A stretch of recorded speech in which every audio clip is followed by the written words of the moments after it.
हैं। हमें लगता है ये दौलत मिल जाती, ये मिल जाता, ये मिल जाता। इसके चक्कर में भगवत प्रेम छोड़कर संसार के पीछे भागते भागते भागते भागते आखिरी में मरने की स्थिति आती है। लेकिन जब मरने की स्थिति आई तो पूछा गया क्या पाया। आप किसी धन्ना सेठ धनवान से पूछना आखिरी टाइम क्या पाया। आप किसी मरने वाले व्यक्ति से पूछना मरने के पहले क्या पाया, क्या पाया, क्या मतलब है उसका जो पाकर यहीं छूट गया। मतलब तो उसका है जो मेरे संग जाए। क्यों? आपने दिल्ली जाके 10 लाख रुपए कमाए, पर 10 लाख कमाए तो सही, पर दिल्ली से लेकर आ ना पाए, ना तो बैंक में जमा कर पाए, तो फिर कमाने का लाभ क्या है। 10 लाख कमाया तो आपने दिल्ली में, पर उसे लेकर आ ना सके। एक शर्त हो कि आप जितना चाहो कमाओ, पर लेकर जा नहीं सकते, तो फिर उसका अर्थ क्या जो लेकर जा नहीं सकते।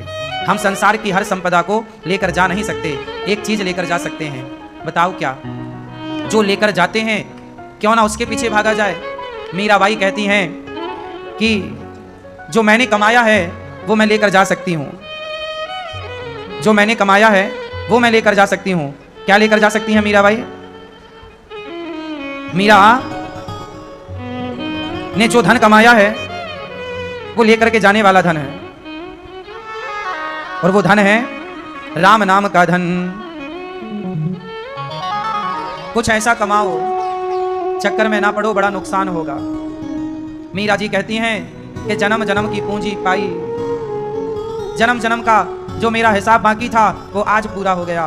मुझे भगवान ने ये मानव शरीर दिया, अब इस शरीर को मैं कहाँ लगाऊं, कहाँ लगाऊं। ये शरीर तो देखो आपके पास शक्ति है, आपके पास शक्ति है।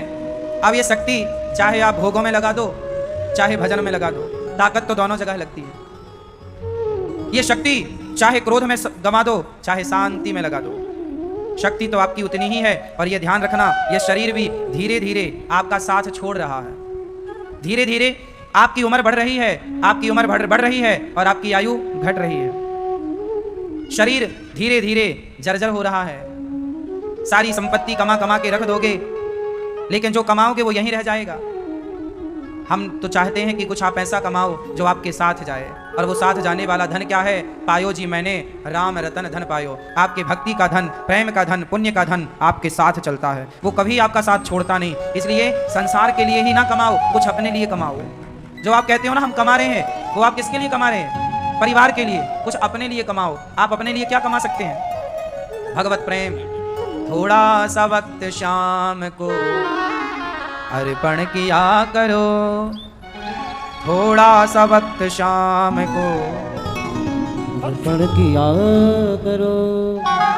जी भर के शाम नाम का प्याला पिया करो, थोड़ा सा वक्त शाम को। आपके पास भगवान के लिए समय नहीं है।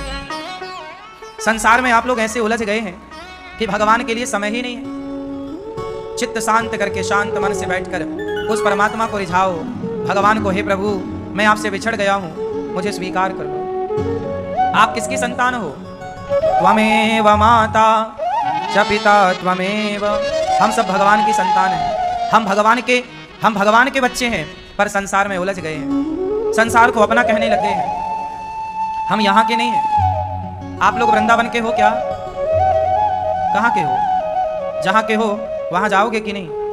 बोलो हाँ या ना, हाँ या ना। वृंदावन आए हो कुछ दिनों के लिए। ऐसे ही हम सारे लोग इस संसार के नहीं हैं, इस संसार में कुछ दिनों के लिए आए हैं। हम इस संसार के मेहमान हैं। मेहमानी पूरी होगी फिर आप जाओगे, 4 लोग ले जाएंगे वापस, आपको शमशान ले जाके फूंक देंगे, वापस चले जाओगे आप में से कोई भी यहाँ का नहीं है, हम में से कोई भी यहाँ का, हम सब यहाँ के मेहमान हैं। क्या है? हम सब यहाँ के मेहमान हैं। इसलिए आप क्यों भूल गए कि मेहमानों का घर कहीं और है, आपका असली घर भगवान के चरणों में है। हे प्रभु हम आपके हैं, आप हमारे हैं, पर हमारी बुद्धि भ्रष्ट हो जाने से हम संसार को अपना मान रहे हैं। ये मेरा है, ये मेरा है। ये मेरा नहीं है साहब। ये जगत किसी का हुआ है कि तुम्हारा हो जाएगा? ये संसार किसी का सगा हुआ तुम्हारा हो जाएगा? तुम इसे अपना सगा बनाने चले हो? सगे तो तुम्हारे भगवान है। मेरे तो गिरधर गोपाल दूसरो ना कोई। इसलिए संसार में रहो पर मेहमानों की तरह रहो। संसार में रहो परिवार के साथ, अपना ना मानो। हर क्षण ये याद रखो भगवान अपने हैं। और भगवान के लिए क्या किया करो? रोया करो। रोने से भगवान मिलते हैं। पूजा कितनी कर लो तुम, पाठ कितना कर लो तुम, जप तप कितना कर लो तुम, भगवान ना मिलेंगे। भगवान मिलने का एक सिंपल सा फंडा है, रोना। आंसुओं में बड़ी ताकत होती है। आंसुओं की ताकत आप लोग नहीं समझते, हम समझते हैं। रोने में बहुत शक्ति है। सोचिए, छोटे से बच्चे के पास तो ताकत भी नहीं होती, उसके पास तो शब्द भी नहीं होते, बोल भी नहीं पाता, कुछ कर भी नहीं पाता। अपने ऊपर मच्छर बैठा हो तो मच्छर भी नहीं उड़ा सकता। छोटा सा बच्चा, उसके गालों पे मच्छर बैठा है तो मच्छर नहीं उड़ा सकता, हिम्मत नहीं है उसकी। छोटा सा बच्चा है, मच्छर तक उड़ाने की हिम्मत नहीं है उसकी। लेकिन वो बच्चा जिसके पास चलने की शक्ति नहीं है, खुद से खाने की ताकत नहीं है, वो बच्चा कितनी भी दूर उसकी माँ हो, शब्द नहीं है उसके पास, वो ये नहीं कह सकता माँ आओ, माँ नहीं कह पा रहा है, अभी महीने भर का है। लेकिन वो बच्चा जन्म लेते ही ईश्वर ने उसे सिखा कर भेजा है कि माँ को बुलाना हो तो रोना, भूख लगी हो तो रोना, कोई कष्ट है रोना, ये सिखाया ईश्वर ने।